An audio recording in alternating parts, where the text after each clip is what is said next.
With some games needing to go down to horrendous internal resolutions in order to achieve acceptable performance, e.g. Final Fantasy 16 at 720p, do you think Microsoft and Sony miscalculated the required specs needed in their current consoles? I can only imagine the atrocious depths internal resolutions will plummet to by the end of this generation as games get even more demanding.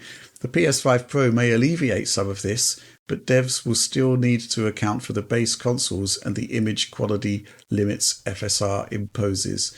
Oliver. I don't think they miscalculated because I don't think, number one, that they could have delivered much more hardware in the consoles for the price they delivered them for, or for a similar price. It's not too much higher. Number one, I think that's kind of the end of it, so to speak. But I also think that 30 FPS in the consoles is generally pretty fine in terms of image quality. Even if you look at some of the more questionable games on consoles, in terms of image quality, like Jedi Survivor, Alan Wake 2, possibly the new Star Wars Outlaws is not ideal in terms of image quality on console either. All those are games that use FSR2 with sub 900p base resolutions in performance mode, and all of them are pretty much fine in their quality modes at 30 FPS. They're not too bad at all. They generally are resolving a sharp and crisp image without like excessive aliasing or a lot of the problems that we do tend to note in those 60 FPS performance modes. It's just when you go to 60 FPS that the consoles can falter. But again, I don't know that that's a great standard because console games for a long time, the high-end console games have traditionally been 30 FPS. It's a new phenomenon that they're achieving 60 FPS. I think it's a good new phenomenon, but I don't think it suits every game on the consoles. It might suit those titles better when we have PS5 Pro. But I think those games are perfectly fine at 30 FPS on consoles, and I kind of think that's the fair standard to evaluate the strength of image quality in those games. John? So I also kind of think with these lower resolution discussions that sometimes low resolutions get a bad rap due to how they're presented.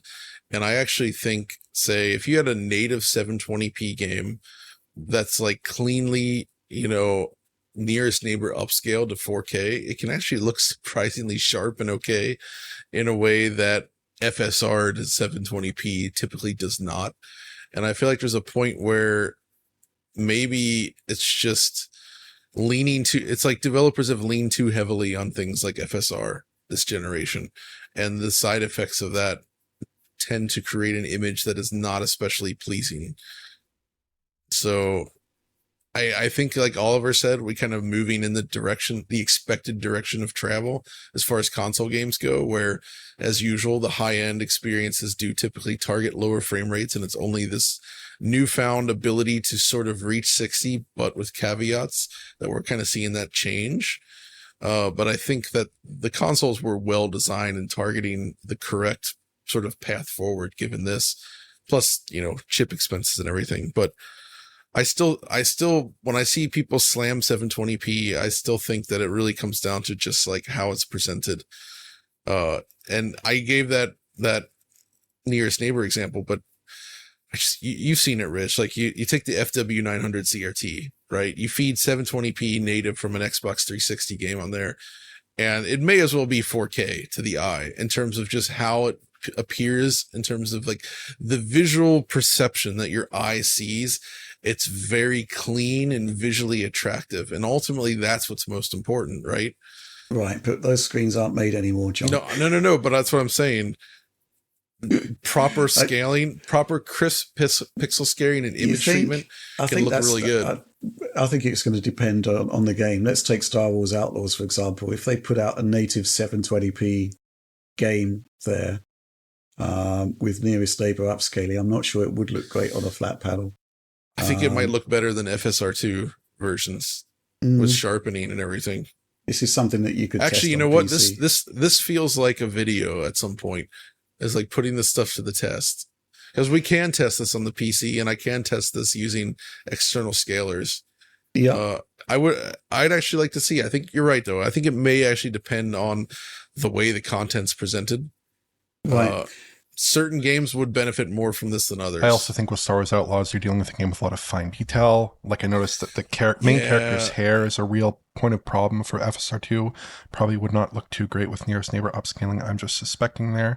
Also, you've got a ton of use of screen space tracing as well as hardware ray tracing in there. And that's adding a lot of complications to actually resolving a stable image. Certainly you see that in Yeah, PC. no, Right, when you look at you're probably right in the case of Star ray Wars. reconstruction or something like that, it's just improving the fidelity of the image overall because it's cleaning up the stability in those denoised areas.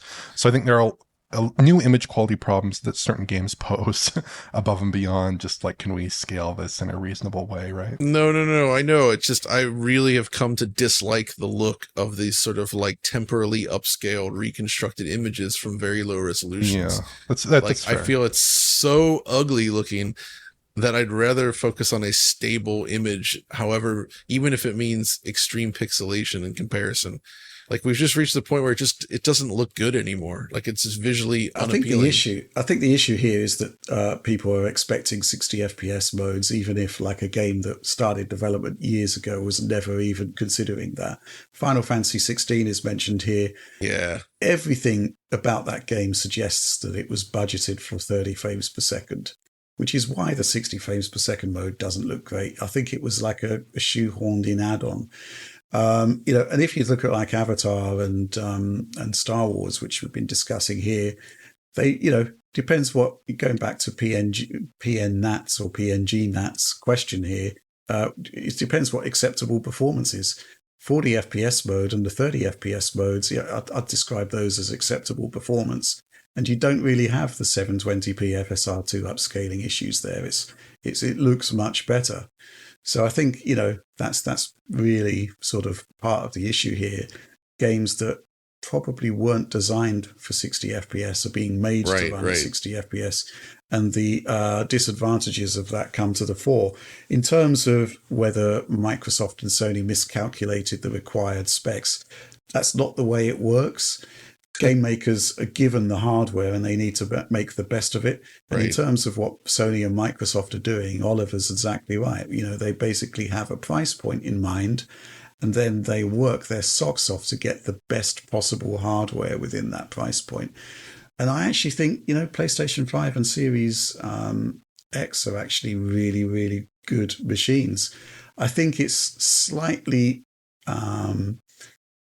disappointing, unfortunate that they kind of happened before the need for machine learning upscaling kind of became evident, which is what's being sorted out with PlayStation 5 Pro, right?